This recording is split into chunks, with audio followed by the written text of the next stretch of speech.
2023 വരെ ഇന്ത്യയിൽ ഇറങ്ങിയ ഒരു വാഹനത്തിലും E20 സൂട്ടബിൾ അല്ല. E20 സൂട്ടബിൾ ആണെന്ന് പറഞ്ഞിട്ടല്ല അത് ഉണ്ടാക്കിയിട്ടുള്ളത്. ഞങ്ങളെല്ലാം നേരത്തെ പ്ലാൻ ചെയ്തിരുന്നു. 2002 അങ്ങനെ പ്രമേയം വന്നു, 2005 വന്നു. ഇവരുടെ പ്രമേയമല്ല പ്രശ്നം, ഇത് ഒഴിക്കേണ്ടത് വണ്ടിയിലാണെന്നുള്ളതാണ്. ആ വണ്ടി ഇല്ലാത്തടത്തോളം പിന്നെ എന്തിനാ E20 പെട്രോൾ? ഇതിന് പ്ലാനിങ് വളരെ കൂടുതൽ ആവശ്യമുണ്ട്. ദീർഘകാല പ്ലാനിങ് വേണം.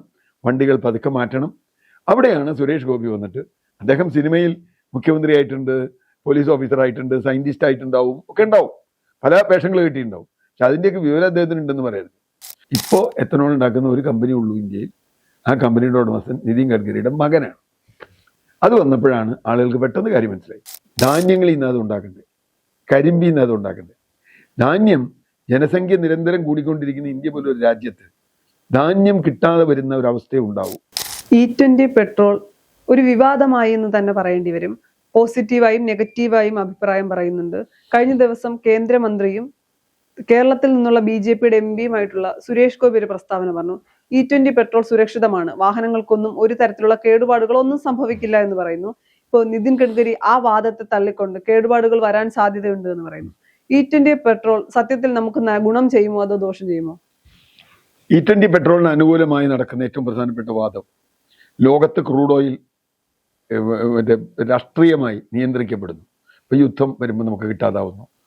അതുകൊണ്ട് ക്രൂഡ് ഓയിൽ കിട്ടാൻ ബുദ്ധിമുട്ടുള്ളത് കൊണ്ട് അതിന് പകരമായി മറ്റൊരു ഇന്ധനം, അല്ലെങ്കിൽ അതിൻ്റെ ഇറക്കുമതിയിൽ കുറവ് വരുത്താൻ കഴിയുന്ന ഒരു ഇന്ധനം കൊണ്ടുവരണം. E20യുടെ മറ്റൊരുപാട് ആസ്പെക്ട്സ് ഉണ്ട്, അത് നമുക്ക് രണ്ടാമത് ചർച്ച ചെയ്യാം.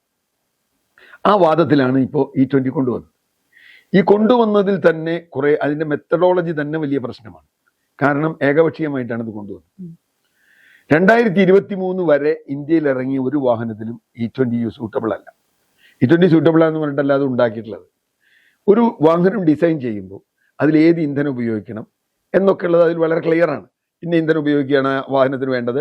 അങ്ങനെയുള്ള ഇന്ധനം ഉപയോഗിക്കുന്ന ഒരു വാഹനത്തിൽ നിങ്ങൾക്ക് വേറൊരു ഇന്ധനം നിറച്ചാൽ, ഇപ്പോൾ പെട്രോൾ അടിക്കുന്നതിൽ മണ്ണെണ്ണ ഒഴിക്കുന്ന മാതിരിയുള്ള പ്രശ്നം വരും. മണ്ണെണ്ണ ചീപ്പറാണ് എന്നുണ്ടെങ്കിലും സാമാന്യം തലയ്ക്ക് വെളിവുള്ള ആരും മണ്ണെണ്ണ അധികം ഒഴിക്കില്ല.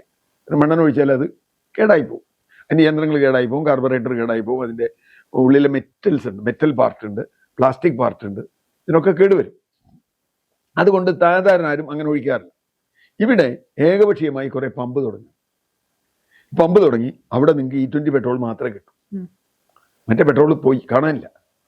അപ്പൊ E20 പെട്രോൾ മാത്രമേ കിട്ടൂ എന്ന് പറഞ്ഞൊരു പമ്പ് ആരംഭിക്കുമ്പോൾ, അല്ലെങ്കിൽ ആയിരക്കണക്കിന് പമ്പ് ആരംഭിക്കുമ്പോൾ ആദ്യം ആലോചിക്കേണ്ട കാര്യം, ഇതിന് പറ്റിയ വണ്ടി ഇവിടെ ഉണ്ടെന്ന്. ഞങ്ങളെല്ലാം നേരത്തെ പ്ലാൻ ചെയ്തിരുന്നു. 2002 അങ്ങനെ പ്രമേയം വന്നു, 2005 വന്നു. ഇവരുടെ പ്രമേയമല്ല പ്രശ്നം, ഇത് ഒഴിക്കേണ്ടത് വണ്ടിയിലാണെന്നുള്ളതാണ്. ആ വണ്ടി ഇല്ലാത്തടത്തോളം പിന്നെ എന്തിനാ E20 പെട്രോൾ? അല്ലെങ്കിൽ 2 പെട്രോളും വെക്കുക. E20 വേണ്ടവർക്ക് ഇതടിക്കാം, ഇത് വേണ്ടാത്തവർക്ക് ഇതടിക്കാം. അപ്പോൾ നമുക്കൊരു ഓപ്ഷൻ ഇല്ല. ഇതിപ്പോൾ നമുക്ക് ഓപ്ഷൻ തന്നില്ല. നമുക്ക് ഓപ്ഷൻ തരികയാണെങ്കിൽ നമ്മൾ നമ്മുടെ വണ്ടിയുടെ ആരോഗ്യം നോക്കും. കാരണം പ്രത്യേകിച്ചും ഇന്ത്യയിലെ മധ്യവർഗം ഒരു കാർ വാങ്ങുക എന്നുള്ളത് മിക്കവാറും വീടുകളുടെ ഒരു സ്വപ്നമാണ്. വളരെ ബുദ്ധിമുട്ടി ലോൺ എടുത്തിട്ടാണ് മിക്കവാറും ആളുകൾ കാർ വാങ്ങുന്നത്.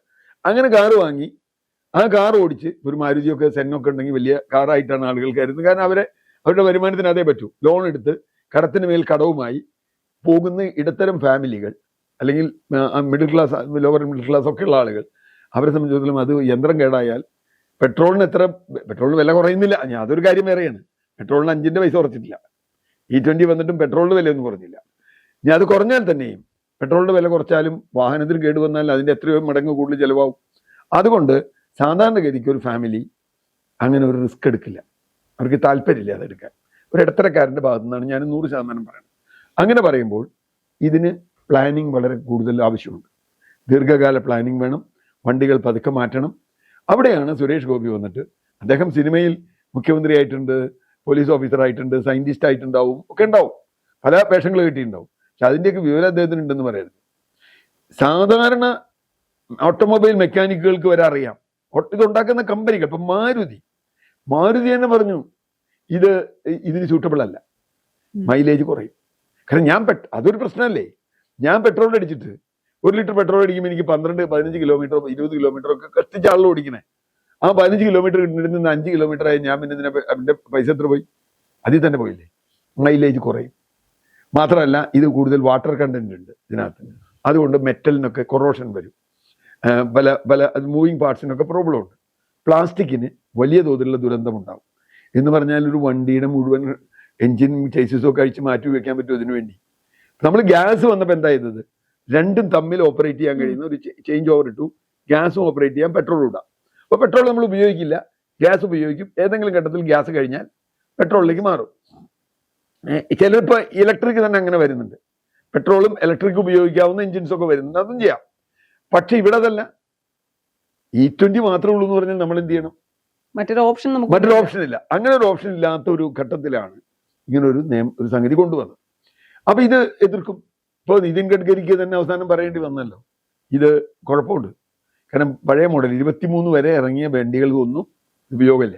എന്ന് പറഞ്ഞാൽ കഴിഞ്ഞ 3 വർഷത്തിന് ശേഷം 3 വർഷത്തിന് ശേഷം ഇറങ്ങിയ വണ്ടി എന്നല്ല, 3 വർഷത്തിന് ശേഷം ഈ പറഞ്ഞ എത്തനോളിന് വേണ്ടി ഇറങ്ങിയ വണ്ടികൾ. കഴിഞ്ഞ 3 വർഷം വേറെ കുറെ വണ്ടി ഇറങ്ങിയിട്ടുണ്ടല്ലോ, അതിലൊന്നും ഇത് പറ്റില്ലല്ലോ. അപ്പൊ 23-ന് ശേഷമാണ് ആ വണ്ടി ഇറങ്ങാൻ തുടങ്ങുന്നത്.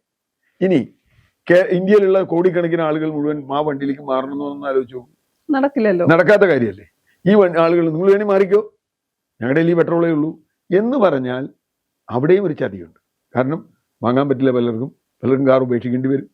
കാർ ഉപേക്ഷിക്കണോ വേണ്ടോ എന്നുള്ളത് വേറെ പ്രശ്നമാണ്. പക്ഷെ അവരെ സംബന്ധിച്ചിടത്തോളം കംഫർട്ടിനാണ് ഒരു കാർ വാങ്ങുന്നത്. മിഡിൽ ക്ലാസ്, ആ മിഡിൽ ക്ലാസ് കംഫർട്ട് കുറയും. അവരെ സംബന്ധിച്ചിടത്തോളം പ്രശ്നമുണ്ട്. ഞാൻ കാർ കുറയണമെന്ന് വ്യക്തിപരമായി ആഗ്രഹിക്കുന്ന ഒരാൾ, അത് വേറെ വിഷയം. പക്ഷേ അതിങ്ങനെയല്ല കുറയ്ക്കേണ്ടത്, നാട്ടുകാരെ ബുദ്ധിമുട്ടിച്ചിട്ടല്ല കുറയ്ക്കേണ്ടത്. പബ്ലിക് ട്രാൻസ്പോർട്ട് മെച്ചപ്പെടുത്തി കാർ കുറയ്ക്കണം എന്ന് പറയുന്ന ഒരാളാണ് ഞാൻ. തീർച്ചയായിട്ടും വേണം. പക്ഷേ ഇവിടെ അതല്ല. ഇവിടെ അവർ കാർ കേടാക്കിയിട്ട് നിങ്ങളുടെ കാർ കുറയ്ക്കുകയാണ്. പുതിയൊരു കാർ വാങ്ങാൻ ഇതിലൊരു 10% 15% പുതിയൊരു കാർ വാങ്ങാൻ പറ്റും. മാത്രമല്ല അതിന് വില കൂടുമെന്ന് പറയാൻ പറ്റില്ല, ആ കാർ എത്ര ഉണ്ടാവും എന്ന് പറയാൻ പറ്റില്ല. പണ്ട് നമ്മൾ മാരുതിക്ക് വേണ്ടി ബുക്ക് ചെയ്തിട്ടൊക്കെ ഉണ്ട്. ഇപ്പം അതൊന്നും വേണ്ട. അപ്പം മിക്കവാറും കാറൊക്കെ നമുക്ക് അവിടെ പോയാൽ ഷോറൂമിൽ നിന്ന് എടുക്കാം. മുമ്പ് അങ്ങനെയല്ല, മാരുതിക്ക് വേണ്ടി മാസങ്ങൾ ബുക്ക് ചെയ്ത് മാരുതി കാർ കാത്ത ആളുകളൊക്കെ. ഇനിയിപ്പോൾ ഇവരത് വേണ്ടി വരും നാട്ടുകാരൊക്കെ, ഈ കാർ ഉപേക്ഷിച്ച് മറ്റേ കാർ കിട്ടാൻ വേണ്ടി. അപ്പോൾ കാർ കമ്പനിക്കാർ, ഇവിടുത്തെ വലിയ കോർപ്പറേറ്റുകൾ, അവർക്ക് വേറൊരു ഉൽപ്പന്നമാണ്. ഇതിലൊക്കെ കൂടുതൽ ഇതിൻ്റെ പിന്നിലുള്ള ചതി അറിഞ്ഞപ്പോഴാണ് ജനങ്ങൾ കൂടുതൽ അറിഞ്ഞത്. കാരണം ഇപ്പോൾ എത്തനോൾ ഉണ്ടാക്കുന്ന ഒരു കമ്പനി ഉള്ളൂ ഇന്ത്യയിൽ. ആ കമ്പനിയുടെ ഉടമസ്ഥൻ നിതിൻ ഗഡ്കരിയുടെ മകനാണ്. അത് വന്നപ്പോഴാണ് ആളുകൾക്ക് പെട്ടെന്ന് കാര്യം മനസ്സിലായി. ഇപ്പം ഇത്ര പെട്ടെന്ന് ഇങ്ങനെ മാറ്റാൻ കാരണം, വേറെ പെട്രോൾ കൊടുക്കേണ്ട തീരുമാനിക്കാൻ കാരണം, വേറെ പെട്രോൾ കൊടുത്താൽ ആളുടെ പെട്രോൾ അടിച്ചല്ലേ പോളൂ. പുതിയ വണ്ടി എടുക്കുന്നോ മാത്രമല്ലേ എത്തനോൾ അടിക്കുകയുള്ളൂ. ഇനി എത്തനോൾ അടിക്കണമെന്നുണ്ടെങ്കിൽ എന്താ വേണ്ടത്? അത് കൂടുതൽ എന്തെങ്കിലും ലാഭം ഉണ്ടാവണ്ടേ? ഞാൻ എത്തനോൾ അടിക്കുമ്പോൾ എനിക്ക് അതിന് കുറച്ച് എന്തെങ്കിലും ലാഭം കിട്ടണ്ടേ? അല്ലെങ്കിൽ ഞാൻ എത്തനോൾ അടിക്കും. കാരണം എന്തിനാണ് ഞാൻ റിസ്ക് എടുക്കുന്നത്? മറ്റേ പെട്രോളിന് വേണ്ടിയാണല്ലോ ഏത് എഞ്ചിൻ ഉണ്ടാക്കിയേക്കണേ, അല്ലെങ്കിൽ മറ്റേ ഡീസലിന് വേണ്ടിയാണല്ലോ. അപ്പം എത്തനോൾ ഞാൻ അടിക്കണമെങ്കിൽ എനിക്ക് എന്തെങ്കിലും ഇത് കിട്ടണം, എന്തെങ്കിലും അതിനൊരു ബെനിഫിറ്റ് കിട്ടണം. ഇതൊരു ബെനിഫിറ്റും ഇല്ല, ഞാൻ എന്തിനടിക്കണേ? അപ്പോൾ എത്തനോൾ ആരും അടിക്കില്ല. ഓപ്ഷൻ ഇട്ടാൽ എത്തനോൾ അടിക്കില്ല. എത്തനോൾ അടിച്ചില്ലെങ്കിൽ നിതിൻ ഗഡ്കരിയുടെ കമ്പനി പൂട്ടും. മാത്രമല്ല ആ കമ്പനി ഈ നയം കൊണ്ടുവരുന്നു എന്നറിയുമ്പോൾ തന്നെ അവരുടെ മൂലധനവും ഓഹരി വിലയും വളരെ പെട്ടെന്ന് കൂടി. ഷെയർ വാല്യൂ ഭയങ്കരമായിട്ട് കൂടി. ആ കമ്പനിയുടെ മൂലധനം ഭയങ്കരമായിട്ട് കൂടി. 200-300 മടങ്ങാണ് വില കൂടണം. കാരണം എന്താ? ഇത് മാത്രമേ ഉള്ളൂ, മനുഷ്യന് വേറെ വഴിയില്ല എന്ന് പറഞ്ഞാൽ. അപ്പോൾ ഇതിലൊരു ചതിയുണ്ട് എന്ന് ആളുകൾക്ക് മനസ്സിലാവും. മിഡിൽ ക്ലാസ്സിൻ്റെ സംബന്ധിച്ചിടത്തോളം. ഇതിൻ്റെ ഒരു ഫാക്ടറും കൂടി പറഞ്ഞ് നമുക്ക് നിർത്താം. അതിതൊന്നുമല്ല.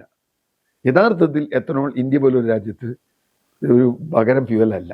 ഇതിന് കാരണം ധാന്യങ്ങളിൽ നിന്ന് അത് ഉണ്ടാക്കണ്ടേ, കരിമ്പിൽ നിന്ന് അത് ഉണ്ടാക്കണ്ടേ.